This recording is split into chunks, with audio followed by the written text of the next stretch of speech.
दोस्तों, legal and legal में एक बार फिर से आपका स्वागत है। इलाहाबाद उच्च न्यायालय ने हाल ही में एक बहुत ही महत्वपूर्ण निर्णय दिया है, जिसका उत्तर प्रदेश में स्थापित 301 निजी संस्थानों को बहुत बड़ा फायदा होने वाला है। दरअसल यह निर्णय फार्मेसी काउंसिल ऑफ इंडिया द्वारा दी गई एनओसी को निरस्त करने के संबंध में आया है। यहाँ हम आपको बता दें कि साल 2022 में फार्मेसी काउंसिल ऑफ इंडिया द्वारा निजी संस्थानों से फार्मेसी के क्षेत्र में डी फार्मा व बी फार्मा के पाठ्यक्रम शुरू करने के लिए आवेदन मांगे गए थे। 301 संस्थानों द्वारा आवेदन किया गया। समय अभाव में फार्मेसी काउंसिल द्वारा सेल्फ डिक्लेरेटरी एफिडेविट मांगा गया और उसी के आधार पर एनओसी जारी कर दी गई। बाद में बोर्ड ऑफ टेक्निकल एजुकेशन द्वारा एक उच्च स्तरीय कमेटी का गठन किया गया, जिन्होंने इन सभी एनओसी को रीवेरीफाई करते हुए निरस्त कर दिया, जिसके विरुद्ध इलाहाबाद उच्च न्यायालय के समक्ष ये पिटीशन लाई गई, जिसमें इलाहाबाद उच्च न्यायालय ने कहा कि फार्मेसी एक्ट 1948 एक विशेष एक्ट है, जिसमें केवल और केवल फार्मेसी काउंसिल ऑफ इंडिया को ही नियम बनाने का, इंस्पेक्शन करने का, एनओसी जारी करने का अधिकार है।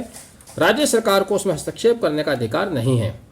फार्मेसी एक्ट 1948 की धारा 16 उपधारा 1 उपधारा सी में प्रावधान किया गया है कि केवल पीसीआई के पास पाठ्यक्रम या संस्थान को ग्रांट देने व इंस्पेक्शन कराने की शक्ति प्राप्त है। इसके अलावा माननीय उच्चतम न्यायालय ने यह भी स्पष्ट किया कि फार्मेसी या उच्च शिक्षण संस्थान के संबंध में जो भी नियम कानून है वो भारतीय संविधान के अनुसूची 7 के लिस्ट संख्या 1 की क्रम संख्या 66 पर अंकित है। अब अनुच्छेद 246 आर्टिकल 246 ये बताता है कि जो 7th शेड्यूल है उसका पहली लिस्ट यूनियन लिस्ट है, यानी कि इस लिस्ट में जो क्षेत्राधिकार आता है कानून बनाने का, उसको रेगुलेट करने का, वो केंद्र सरकार का आता है, राज्य का इसमें दखल नहीं होता, जो कि ना तो स्टेट लिस्ट कहलाती है ना ही ये कॉन्करेंट लिस्ट कहलाती है। और इस लिस्ट का 66वां आइटम मैं पढ़ देता हूँ। भारतीय संविधान coordination and determination of standard in institutions for higher education और research and scientific and technical institutions. तो यहाँ से ये स्पष्ट है कि 66 नंबर पर प्रथम अनुसूची जो कि केंद्रीय सूची है, वहाँ पर यह स्पष्ट किया गया है कि उच्च शिक्षण संस्थान टेक्निकल इंस्टीट्यूशन के लिए कानून बनाने का, इंस्पेक्शन करने का जो भी रेगुलेशन है वो केंद्र सरकार के दायरे में आता है, राज्य सरकार के दायरे में नहीं आता। अब देखिए इसका फायदा क्या है और कितनी बड़ी गड़बड़ ये चल रही थी। उत्तर प्रदेश सरकार द्वारा यहाँ साल 2000 के बाद से प्राइवेट संस्थानों की स्थापना में बहुत तेजी आई, 1999 के बाद से, साल 2000 से, और जितने भी संस्थान यहाँ पर स्थापित हुए हैं उसमें बाकायदा उत्तर प्रदेश सरकार द्वारा इंस्पेक्शन किया जाता है और वही नियम कायदे कानून रेगुलेट कर रहे थे, जबकि आज के इस आदेश से स्पष्ट हो गया है कि उनके पास इसका कोई अधिकार ही नहीं है।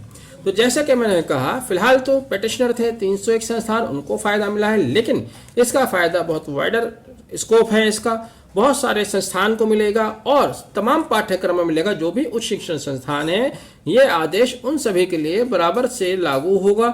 उच्च शिक्षण संस्थान, हायर एजुकेशन या टेक्निकल एजुकेशन इंस्टीट्यूशन जहां पर कोई भी पाठ्यक्रम चलता है जो कि केंद्रीय अनुसूची में आता है, उसमें राज्य सरकार को दखल देने का कोई अधिकार नहीं है।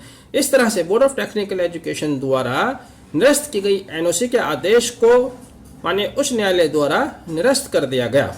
तो इससे एक बहुत बड़ी राहत निजी संस्थानों को या सरकारी संस्थान में जिनकी एनओसी निरस्त हुई है उनको मिलेगा।